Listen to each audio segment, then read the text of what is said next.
지식의 저주라는 용어가 있어요. 정보가 많으면 네. 사실 합리적인 선택을 할 수 있을 것 같은데 오히려 손해를 볼 수 있다라는 겁니다. 그러니까 아는 것이 힘이 아니라 네. 아는 것이 병이 되는 거죠. 이게 어떻게 수학 교육에 적용이 되냐면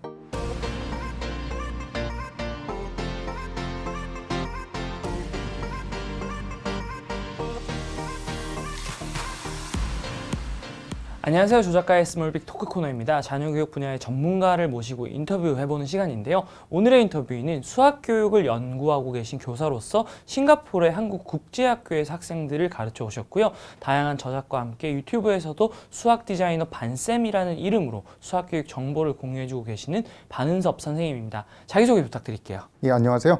저는 수학교육 연구자이자 수학을 가르치고 있는 반은섭이라고 합니다. 만나 뵙게 돼서 정말 반갑습니다.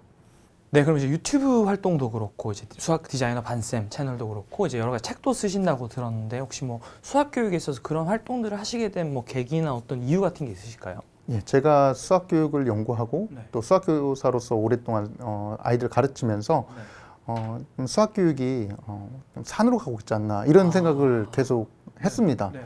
그래서 이제 싱가포르에서 제가 네. 근무를 하면서 네. 좀 여유가 좀 생겼어요. 네. 그래서 좀 책도 쓰고 네. 글도 쓰고 하다 보니까 자연스럽게 여러 가지 방면으로 제가 독자분들이나 시청자분들께 좀 공유하고 싶은 내용들이 많아서 네. 유튜브 채널도 개설해서 네. 크리에이터로 지금 활동하고 있습니다. 네. 그럼 어떤 점에서 지금 산으로 가고 있다고 생각이 드세요? 수학이 굉장히 어려운 과목입니다. 그리고 아이들도 어렵게 우리가 수학을 배우고 있는데 네. 수학을 가르치고 있는 네. 그런 선생님들이 너무 형식적으로 가르치고 있지 않나. 그리고 어릴 때부터 우리 아이들은 실생활 맥락에서 네. 실생활의 상황이 네. 수학으로 네. 바뀌는 그런 네. 신비한 과정을 경험을 해야 되는데 네. 너무 수식으로 가득 찬 네. 수학을 문제만 열심히 풀고 있다거나 네. 이런 생각이 들어서 자연스럽게 네. 수학 교육을 할 수 있는 그런 방법들을 많이 제시를 하고 있습니다. 그럼 수학이 약간 이 어려운 학문이라고는 하셨지만 그럼에도 불구하고 이게 좀 많이 어렵게 느껴지잖아요. 뭐 저도 학교 다닐 때 너무 어려웠고 되게 고통받았었거든요. 그래서 수학 도대체 왜 이렇게 어렵게 느껴지는 걸까요? 아마 작가님도 경험이 있으실 거예요. 네. 학교에서 수학 문제를 푸시다가 네. 학창 시절에 네. 내가 똑같은 문제를 그 다음에 또 풀었는데 네. 똑같은 문제임에도 네. 잘 안 풀리는 경우. 그렇죠. 그렇죠? 아니면은 시험 시간에 열심히 풀었는데 생각이 안 나다가 그렇죠? 답안지를 제출했는데 생각이 나는 경우가 많습니다. 이제 모든 학생들이 겪게 되는 공통된 현상입니다. 네. 이건 우리나라뿐만이 아니라 네. 외국에도 마찬가지입니다. 근데 이런 현상을 나타내는 수학적 용어가 있어요.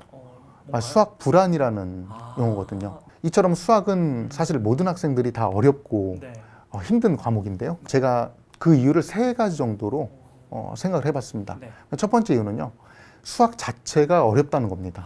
이 수학이 발전한 역사를 보면요, 굉장히 오래된 역사를 지니고 네. 있습니다. 고대 그리스 시대부터 수학이 발전해 왔는데 소수의 천재 수학자들이 발전 계승시켜온 학문이 바로 수학입니다. 그렇죠. 아주 어려운 천재들에 의해 발전해온 수학을 네. 가르치고 있다.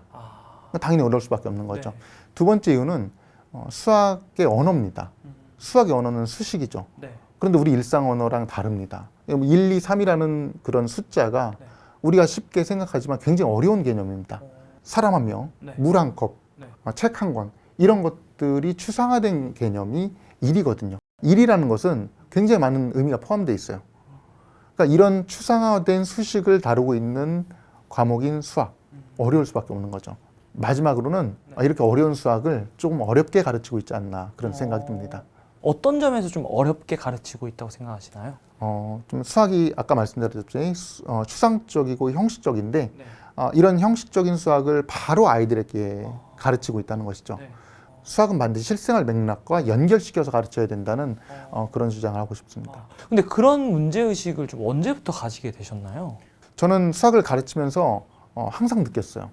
수학을 처음 배우는 초등학교 저학년 아이들 네. 첫 인상이 중요한데 그런 첫 인상을 수식으로만 그런 가득 찬 학습지를 풀고 있는 그런 점이 좀 안타까웠고요. 그 현실 맥락과 연결할 수 있는 모델 같은 것들을 많이 생각을 해보게 됐습니다. 수학이 좀 이렇게 어렵다 보니까 그래서인지 뭐 학생이든 어린이든 사실 뭐 저도 이 단어를 굉장히 좋아하지는 않습니다만 수포자라는 말을 쓰는 분이 되게 많잖아요. 근데 이제 선생님께서 쓰신 책을 보니까 이제 이 수포자라는 단어를 쓰지 말자고 하셨더라고요. 그래서 이 이유가 뭔지. 수포자라는 단어는 사실 우리나라에만 있는 단어입니다. 세계 어디를 가도 네. 수포자라는 단어는 없어요. 제가 싱가포르에 가서 처음 확인해 본 네. 게 바로 이겁니다. 수학을 싫어하는 사람들은 네. 학생들은 있는데 그 학생들을 좀 낙인을 찍는 그런 단어가 없다는 거죠. 근데 심지어 우리나라는 국어 사전에까지 등재가 되어 있습니다. 지식의 저주라는 용어가 있어요. 정보가 많으면 네. 사실 합리적인 선택을 할 수 있을 것 같은데 오히려 손해를 볼 수 있다라는 겁니다. 네. 왜냐하면 너무 많이 알고 있기 때문에 네. 그게 오히려 네. 득이 아니라 실이 된다는 거죠. 네. 그러니까 아는 것이 힘이 아니라 네. 아는 것이 병이 되는 거죠. 아. 이게 어떻게 수학 교육에 적용이 되냐면 이미 알고 있는 나의 수학 지식을 네. 아이들이 네. 쉽게 이해하고 네. 쉽게 공부할 수 있다고 착각을 하는 거죠. 아. 예를 들어서 2 더하기 3은 5라는 수식이 있다고 생각해 보세요. 네. 근데 초등학교 1, 2학년 아이들이 이걸 공부한다고 생각할 때 아이들이 경험을 하는 그런 체감 난이도는 네. 뭐 고등학생들이 미적분을 공부할 때처럼 네. 굉장히 어렵게 느껴지는 것이죠. 학습에 있어서 네. 우리 아이들이 가질 수 있는 이런 어려움들을 어른들이 잘 모르고 수학을 가르치는 사람도 잘 모르고 어떤 낙인을 찍는, 아. 그러니까 좀 아이들의 눈높이에 맞춰서 수학 교육할 필요가 있고요. 제가 이제 수포자란 말을 정말 쓰지 말아야 된다고 주장하는 이유도 바로 그런 맥락입니다. 그러니까 우리 아이들이 수포자라는 말이 오가는 네. 어떤 삭막한 교실에서 네. 정말 그 올바른 꿈을 키우고 열심히 수학 공부를 할 수 있을지 그런 의문이 들고요. 시중에 서점에서 한번 수학 교육에 관련된 책에 있는 책들이 있는 코너를 보시면 수포자라는 단어가 쓰인 책이 굉장히 많을 거예요. 네. 그러니까 좀 상업적으로 이 단어를 이용하고 있지 않나 그런 생각이 들고요. 그래서 참 많이 아쉬운 점이 있습니다. 아까 그 수학 불안이라는 용어를 아까 쓰셨어요. 근데 이제 그 용어만큼이나 뭐 수학머리, 이과머리라는 말을 또 많이 쓰시거든요. 근데 이제 그 사실은 지금 어린 친구들은 문이과가 이제 통합된 교육 과정 안에서 어떻게 보면 학습을 하게 되는데 이제 그럼에도 불구하고 많은 부모님들이 좀 우리 애가 수학머리가 있을까, 이과머리가 있을까 이런 걱정도 하시는데 어떻게 생각하시는지. 아까 전에 수포자 제가 말씀드렸잖아요. 그런데 정말 제가 이제 새로 들은 용어 중에 혹시 수포자를 치료하는 곳이 어딘지 아십니까? 그곳이 바로 수학 클리닉입니다. 아. 들어보셨죠? 수학 네, 클리닉. 네, 네, 예. 네. 지금 뭐 각 교육청별로 아마 수학 클리닉이라는 센터들이 설치가 돼 있을 거예요. 아. 거기에서 수학을 못하는 아이들, 네. 그러니까 흔히 뭐 거기서 얘기하는 수포자라고 하더라고요. 네. 수포자들을 데려가서 치료를 하더라고요. 근데 클리닉이 병원이죠. 네. 근데 수학을 못하는 게 병이 아니잖아요. 사실 그런 용어 자체들이 너무 좀 남발되지 않나 저는 이런 생각을 하고요. 방금 전에 또 수학머리 이런 말씀도 하셨는데 사실은 그렇습니다. 그러니까 우리가 지금 문이과 과정이 사실 통합됐습니다. 그러니까 예전에는 정확하게 뭐 수학을 많이 공부할 사람은 이과로 가고 수학 공부를 적게 하거나 안 할 사람 문과로 이렇게 나뉘었는데 지금 고등학교 과정에서는 통폐합이 됐고요. 사실 이게 맞는 겁니다. 수학을 잘하는 인문학자 그리고 글을 잘 쓰는 과학자. 요즘 굉장히 각광받지 않습니까? 이제 앞으로는 아마 더 문이과를 서로 넘나드는 그런 어떤 지식의 통섭 내지는 지식의 통합을 잘하는 아이들이 앞으로 미래를 살아가는데 도움이 될 거라고 저는 생각을 합니다. 그러면 이제 본격적으로 수학 교육에 대한 얘기를 좀 나눠봐야 될 것 같은데요. 이제 그 싱가포르에서 근무를 하셨잖아요. 사실 뭐 싱가포르이 뭐 우리나라만큼이나 또는 우리나라 이상으로 아이들이 또 수학에 관심도 많고 수학 공부를 잘하기로 되게 유명한 걸로 알고 있는데 그런 점에서 이제 싱가포르 학교에서 근무를 하셨으니까 좀 싱가포르와 우리나라의 수학 교육의 어떤 공통점과 차이점 이런 게 있다면 어떤 게 있을까요? 그쪽 학교에서도 수학을 굉장히 열심히 공부합니다. 이제 우리나라 못지않게 수학을 열심히 공부하고 근데 그 결과가 그 국제 수학교육 평가 지수에 나오는 거죠. 네. 그러니까 팀스나 피사 많이 들어봤을 겁니다. 점수가 세계 1위예요. 그러니까 굉장히 높습니다. 그러니까 싱가포르가 거의 항상 1위고요. 우리나라는 그 밑에서 이렇게 왔다 갔다 하는데 그 공통점은 그겁니다. 그러니까 열심히 수학 공부를 하고 그 결과가 좋다는 거. 이게 공통점입니다. 그러니까 싱가포르는 학제가 유럽 학제예요. 일찍부터 진로가 나뉩니다. 그러니까 싱가포르는 초등학교를 졸업하고 거의 진로가 정해져요. 그러니까 계속 공부를 해서 대학을 할 학생, 아니면은 직업 교육을 받을 학생 이렇게 구분이 되거든요. 초등학교를 졸업하고서 중학교 가려면 시험을 봐야 되는데요. 그게 PSLE라는 시험입니다. 근데 그 시험이 굉장히 국가적인 행사예요. 우리나라 수능 시험처럼 그렇게 돼 있습니다. 그러면은 그 아까 수능이랑 비교를 하셨는데 뭐 그럼 경쟁이나 이런 것도 뭐 우리나라 시험만큼 치열한가요? 치열합니다. 초등학생들이 공부를 굉장히 많이 하고요. 아마 입시 스트레스 같은 것도 우리나라 못지않게 많을 겁니다. 우리나라 애들처럼 고생하는 애들이 가까이 또 있었네요. 그럼 또 다른 뭐 차이점이 있다면 어떤 게 있을까요? 예, 싱가포르는요 실생활과 연관된 교육을 굉장히 많이 하고 있어요. 그러니까 똑같은 수학을 공부해도 싱가포르 학생들은 실생활 문제 상황에서 수학적인 어떤 원리나 법칙 그런 것들을 가져와서 공부하기 때문에 분명히 이 수학이 실생활에서 뭔가 연관될 것이다라는 믿음을 갖고 있거든요. 그러니까 예를 들어서 중학생들이 뭐 정비례를 공부하면서 그 정비례 상황을 같이 생각을 하는 거죠. 그리고 고등학생들이 미적분을 공부하면서 미적분과 관련된 어떤 상황이 분명히 있을 거다라고 생각을 하면서 공부를 하기 때문에 그 학생들은 수학의 어떤 유용성 이런 것들을 바로 알고 공부를 하고 있습니다.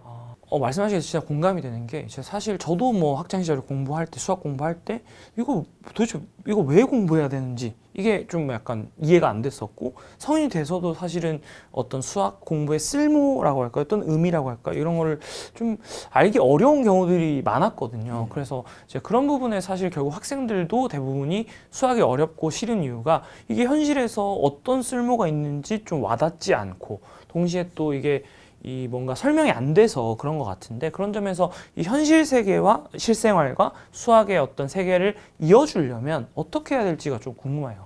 예, 현실 세계와 지금 수학의 세계로 말씀했는데 이 수학 교육 연구자들 사이에서도 굉장히 오래된 그런 어떤 그 고전입니다. 그러니까 오래전부터 이야기가 나온 겁니다. 최근에 수학 교육학자 중에 프루덴탈이라는 수학 교육학자가 있어요. 그러니까 이분들이 늘 강조한 게 어떤 수식을 바로 그냥 아이들에게 가르치는 게 아니라 항상 현실 세계랑 연결을 하라 이런 이야기를 하거든요. 그러니까 요즘에 이걸 수학적 모델링이라고 합니다. 그러니까 우리 현실 세계를 어떤 수학으로 바라본다는 거죠. 해석을 하는 거죠. 최근에 지금 뭐 코로나 팬데믹 상황이잖아요. 그러니까 이런 감염병의 어떤 현실 세계를 실제로 수학자들이 수식으로 변환을 해가지고 연구를 합니다. 보통 이제 네이처나 그 사이언스, 셀 같은 아주 유명한 그 학술지 저널에 공동 저자들이 많이 있죠. 그 저자들 중에는 반드시 수학자가 포함되어 있습니다. 이처럼 현실 세계를 우리 가져와서 수학의 세계로 가져와야 되는데 그 중간 단계가 아이들은 필요한 겁니다. 그래서 우리 수학 교육 관점에서는 중간 단계인 그 모델을 잘 가져와서 가교 역할을 해야 된다는 것이죠. 제가 이제 여기서 강조를 하고 있는 게 그 중간 단계가 바로 그림이나 표와 같은 그런 시각적인 그 모델을 이야기를 많이 하고 있습니다. 그러면 이제 방금 뭐 그림이라던가 표 이런 가교 역할의 중요성에 대해 말씀을 주셨는데 좀 더 구체적으로 그러면 가교를 만든다, 그림을 그린다라면 어떤 걸 할 수 있을까요? 이제 코로나 감염 상황을 한번 예를 들어보겠습니다. 우리가 분수를 지금 학습하고 있어요. 예를 들어서 2분의 1하고 10분의 5하고 똑같지 않습니까? 이런 상황을 어떻게 아이들에게 가르칠 수 있을까? 현실 상황을 생각하는 거죠. 자, 예를 들어서 10명의 사람이 있다고 생각해 보세요. 이 사람들 중에서 5명이 코로나가 걸렸다고 생각하면 코로나 감염률이 10분의 5가 되는 거죠. 예, 그리고 또 다른 집단 예를 들어서 뭐 6명이 있다고 생각해보면 이 중에 3명이 감염됐어요. 그럼 마찬가지로 코로나 감염률은 6분의 3이 되는 거죠. 사실 이 경우가 모두 다 감염률은 2분의 1로 똑같은 거죠. 그런데 이 상황을 바로 이렇게 수식으로 우리가 바로 수식인 분수로 나타내는 게 아니라 그림을 그려보는 거예요. 예, 동그라미로 10명을 그려본 다음에 감염자를 빗금을 쳐보는 거죠. 그럼 10명 중 5명, 그리고 6명 중에 3명, 2명 중에 1명. 전체적인 비율은 똑같은 겁니다. 그러니까 이렇게 시각적으로 내가 그림을 그려서 이것을 생각을 해보면은 훨씬 더 이해가 빠르다는 이야기죠. 아이들은 어떻게 보면 그런 맥락 안에서 비율이나 분수의 개념을 좀 이해할 수 있게 되겠네요. 실생활 맥락에서 이해를 할 수 있고 그리고 이 실생활 맥락이 수식의 세계로 가는 그 과정에서 분명히 가교 역할을 하는 이런 모델이 있으면 훨씬 더 좋다는 이야기죠.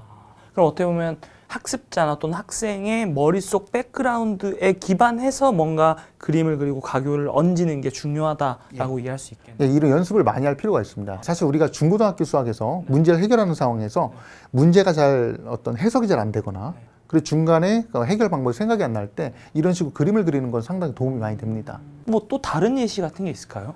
예, 중고등학교 수학에서요. 우리가 방정식 문제를 풀 때 방정식 수시로 문제를 수식으로 풀지 않습니까?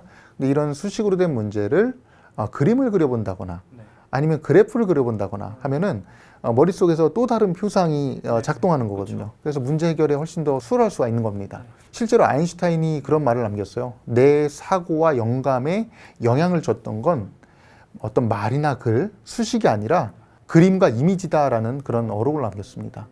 이처럼 그림과 이미지는요, 우리의 그 사고를 자극시키는 어떤 원초적인 그런 표상이라고 할 수 있겠습니다. 사실 그림이라는 것은 우리가 아주 오래전부터 인류가 사용해오던 그런 표상이었습니다. 동굴에 그림을 그려가면서 우리가 의사소통을 하지 않았습니까? 그런 것들이 아마 유전자의 어딘가에 코딩이 되어 있지 않나 저는 그렇게 생각하고요. 실제로 우리 수식에서 우리가 수식으로 쓰는 문자들은요, 수학에서 쓰기 시작한 지가 그렇게 오래되지 않았어요. 그 르네상스 이후에 문자를 쓰기 시작했습니다. 예, 문자로 된 어떤 형식적인 그런 딱딱한 수학을 그림을 그리면은 우리 사고랑 연결시킬 수 있는 그런 연결고리가 만들어진다고 보면 되겠습니다. 그러면 이제 오늘 말씀하시는 것도 그렇고 또 집필하셨던 책에서도 결국은 수학과 실생활을 연결하는 것의 중요성을 계속 강조를 하시는 것 같아요. 그러면 이제 평소에 수학 공부를 좀 아무리 열심히 해도 시험 점수가 안 나오는 학생들 또한 어떻게 보면 그 공통점도 여기서 찾을 수 있다고 말씀하셨는데 어떤 의미일까요? 제가 수업 시간에 아이들하고 수학을 같이 논하면서 이야기를 가장 많이 쓰는 단어가 연결입니다. 근데 연결은 크게 두 가지가 있습니다. 그러니까 첫 번째는 외적 연결이고요. 두 번째는 내적 연결이에요. 외적 연결은 방금 전 제가 말씀드린 그 어떤 실생활과 관련된 우리 맥락과 연결하는 게 외적 연결입니다. 내적 연결이라는 건 뭐냐면 수학 자체의 수학 내용에서의 연결을 이야기하는 겁니다. 그러니까 예를 들어서 내가 문제를 풀다가 과거에 푼 문제의 해법을 생각해내는 것. 그런 것도 내적 연결이죠. 그리고 내가 방정식 문제를 푸는데 이거랑 연관된 어떤 기하나 도형의 문제를 생각한다. 그런 것도 내적 연결에 해당이 됩니다. 그런데 수학을 정말 열심히 공부를 하는데 점수가 안 오르는 학생들이 물론 있죠. 근데 그 학생들을 유심히 들여다보면은 이런 내적 연결이 잘 안 되는 경우가 많아요. 그러니까 내가 열심히 공부를 했는데 새로운 문제를 푸는 상황에서 과거에 똑같이 풀었던 그 문제랑 문제 해법이 연결이 안 되는 거죠. 그리고 이 문제를 해결할 때 어떤 그 또 다른 맥락에서 또 다른 내용을 생각하면 쉽게 문제를 풀 수가 있는데 수학에서 그런 연결이 안 되는 거죠. 그러니까 연결고리가 없는 겁니다. 그러니까 따로따로 공부를 하지 이것들을 하나의 유미한 연결망으로 조직해 놓지 못한다는 이야기죠. 아주 유명한 심리학적 용어 중에 스키마라는 용어가 있어요. 그러니까 스키마라는 것은 지식의 그 덩어리, 지식의 구조를 말합니다. 그러니까 피아제가 이야기한 건데요. 산발적인 그런 내용들을 하나의 스키마로 연결시켜 놔야지만 학습에 아주 좋은 결과가 있다라는 그런 연구들이 아주 많이 나오고 있습니다. 그러니까 모든 수학 내용들을 이렇게 그 관련된 내용들을 연결고리를 만들어야지 되는 게 핵심입니다. 그래서 수학을 못하는 아이들은 이런 연결고리들이 잘 안 되어 있는 거고 수학을 잘하는 아이들은 반대로 견고하게 조직이 되어 있는 거죠. 그럼 제가 약간 이거 좀 궁금한 건데 그러니까 수학을 잘하는 애들이 연결이 잘 된다고 하셨으니까 연결이 잘 될 수 있었던 어떤 이유? 비결? 이런 게 있을까요? 있습니다. 방금 전 저희가 연결이라는 용어를 사용했는데요. 수학교육학에서는요, 유추라는 용어를 씁니다. 유추도 연결입니다. 우리가 알고 있는 지식과 그리고 새로운 지식을 연결하는 것을 의미하는 거거든요. 저는 여기서 세 가지 예를 들고 싶어요. 첫 번째는 내가 과거에 풀어본 문제랑 새로운 문제, 내가 풀어야 될 문제를 연결하는 거죠. 그러니까 두 번째는 개념과 문제의 연결입니다. 내가 열심히 개념 공부를 했는데 그 개념이 문제에 적용되는 거죠. 그리고 세 번째는요, 수학 지식들 사이의 연결입니다. 수학식 많잖아요. 방정식 있고, 함수가 있고, 도형이 있습니다. 이들 사이의 어떤 연결을 이야기하는 겁니다. 그래서 수학을 잘하는 아이들은요, 어떤 개념하고 문제풀이의 연결, 그리고 어떤 수학 지식들 사이의 연결을 견고하게 저장을 해놓는다는 이야기입니다. 마치 컴퓨터의 그 폴더처럼요.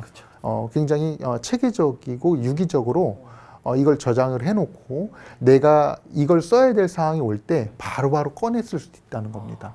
우리가 지식을 쌓을 때도요, 그러니까 차곡차곡 지식이 쌓이는 게 아니에요. 그러니까 내가 뭐 열흘 전에 공부한 지식, 그 다음에 9일 전에 공부한 지식 이렇게 쌓이는 게 아니라 이것들을 잘 조직을 해야 되잖아요.